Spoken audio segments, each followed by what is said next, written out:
جابل بھٹو کا سیلاب متاثرہ علاقوں میں زرعی ایمرجنسی لگانے کا مطالبہ، سیلاب متاثرین اور کسانوں کے بجلی کے بل معاف کیے جائیں۔ پاکستان میں سیلاب پر پوری دنیا سمیت اقوام متحدہ میں آواز اٹھانی چاہیے۔ وزیر خارجہ عالمی سطح پر سیلاب متاثرین کے لیے اپیل کریں۔ چیئرمین پیپلز پارٹی کہتے ہیں یہ سیاسی بیان بازی کا موقع نہیں ہے، وفاق کو صوبائی حکومتوں سے مل کر سیلاب متاثرین کی مدد کرنی چاہیے۔ یہ نہیں دیکھنا چاہیے کہ متاثرہ شخص کا تعلق کس علاقے سے ہے۔ بے نظیر انکم سپورٹ پروگرام کے ذریعے متاثرین کو مدد پہنچائی جائے۔ پنجاب حکومت کی سیلاب متاثرہ علاقوں میں کوششیں قابل تعریف۔ بھارت آبی جارحیت اور سنتاس معاہدے کی خلاف ورزی سے باز نہ آیا۔ بھارتی ہائی کمیشن نے پاکستان میں مزید پانی چھوڑنے سے متعلق آگاہ کر دیا۔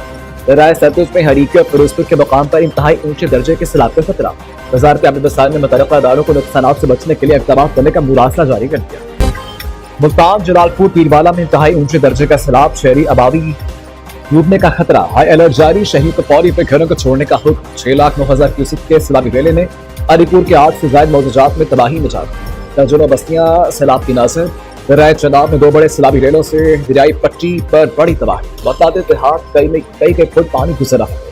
جنگ میں 10 روز سے پانی کا زور برقرار، تیز بہاؤ کے باعث مرکزی شاہراہ پر ٹریفک کی روانی معطل۔ لیاقتپور میں سیلابی پانی میں پھنسے لوگ اپنی مدد آپ کے تحت ریلیف کیمپ میں منتقل ہونے لگے۔ ریاست سندھ میں گڈو بیراج کے مقام پر خطرے کی گھنٹی بج چکی، 24 گھنٹوں کے دوران 10,000 کیوسک پانی میں اضافہ ریکارڈ۔ راجنپور میں پانی کا شدید دباؤ، 7,50,000 کیوسک کا ریلا گزر رہا ہے۔ پنجاب کے دریاؤں کے سیلابی ریلے کچے کے علاقوں میں تباہی مچاتے ہوئے آگے بڑھنے لگے۔ شدید بارشوں کے باعث میاں والی کے مقام پر دریائے سندھ بھر گیا، کچے کے کئی موضوعات اور دریائی کٹاؤ کی لپیٹ میں آ گئے۔ علاقہ بقین اپنی مدد آپ کے تحت نقل مکانی پر مجبور۔ ریاست ستلج میں قصور کے مقام پر پانی کی سطح میں ایک بار پھر اضافہ، پانی کا بہاؤ 3,19,000 کیوسک سے زائد ہو گیا۔ 148 دیہات دریا سے متاثر، ہزاروں ایکڑ زرعی اراضی، کروڑوں کی زرعی مشینری اور ہزاروں مکان تباہ۔ گنڈا سنگھ والا کے مقام پر لوگ غیر مددگار خانہ بستیوں میں رہنے پر مجبور ہیں۔ بھاؤ نگر کے مقام پر بھی سیلاب کی تباہ کاریاں جاری، سینکڑوں بستیاں زیرآب آ چکی، ہزاروں خاندان بے سر و سامانی کے عالم میں کھلے آسمان تلے امداد کے منتظر۔ دریائے راوی میں کمالیہ کے مقام پر سیلاب سے تباہی، کئی موضوعات میں پانی داخل، متعدد نفار اور مال و بیشی ڈوب گئے، ہزاروں ایکڑ زرعی اراضی متاثر۔ وزیر اعلیٰ پنجاب کی ہدایت پر جلال پور پیروالا سے آبادی کا محفوظ انخلا، 1500 افراد کو محفوظ مقامات پر منتقل کر دیا گیا۔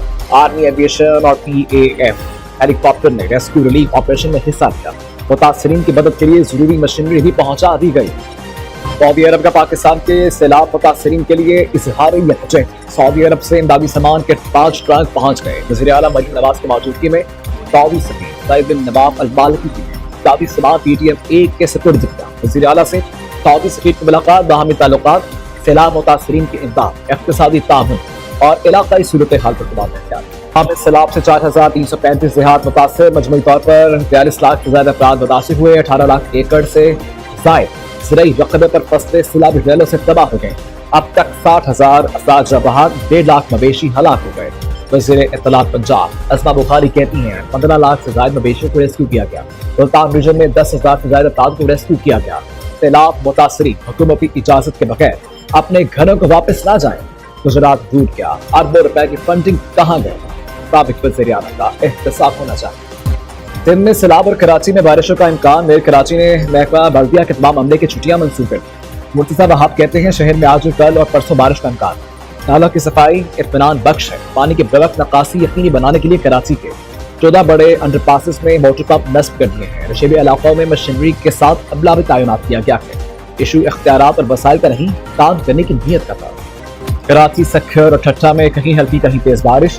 سکھر میں چھتیں گرنے سے 3 بچوں سمیت 4 افراد جاں بحق، آج سے مزید 2 روز تک سندھ بھر میں موسلادھار بارشوں کی پیش گوئی۔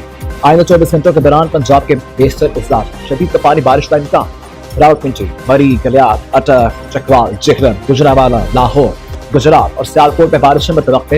ڈیرہ غازی خان، ملتان، راجنپور میں بھی بارشیں ہوں گی۔ ڈیرہ غازی خان کے نالوں میں فلیش فلڈنگ کا خدشہ۔ عام استحکام اور ترقی کا آپس میں گہرا تعلق ہے۔ پارلیمانی لیڈرز کے درمیان رابطوں اور تبادلوں کا فروغ وقت کا تقاضا ہے۔ پارلیمانی سفارتکاری مذاکرات باہمی احترام اور رابطوں کے فروغ میں اہم کردار ادا کر سکتی ہے۔ نائب وزیر اعظم اسحاق ڈار کا اسلام آباد میں تقریب سے خطاب، کہا اس وقت ہمیں موسمیاتی تبدیلی جیسے سنگین چیلنجز کا سامنا ہے۔ سیلاب سے لاکھوں لوگ متاثر ہیں، پائیدار علاقائی امن اور استحکام کے لیے مل کر کام کرنے کی ضرورت ہے۔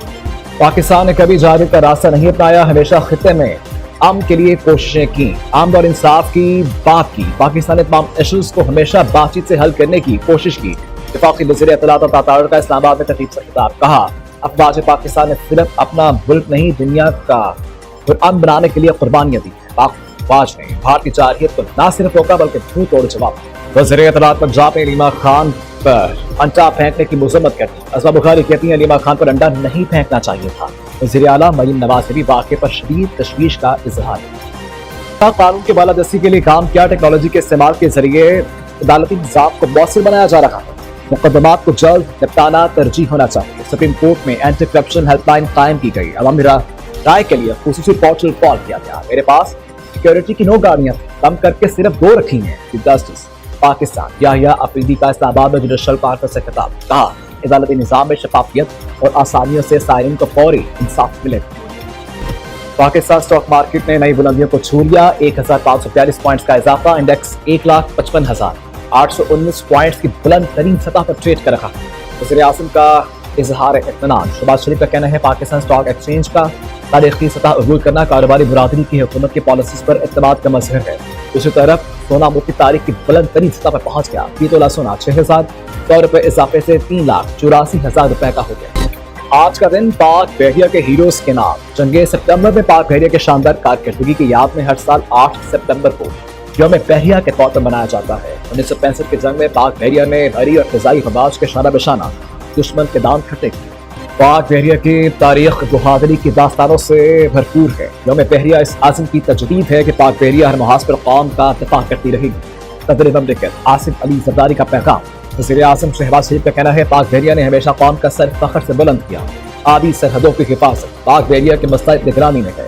وزیر اعلیٰ پنجاب مریم نواز کہتی ہے پاکستان نیوی کے ہر افسر اور جوان پر قوم کا فخر ہے، نیوی کے شہداء نے اپنے لہو سے جرأت اور قربانی کی داستان لکھی۔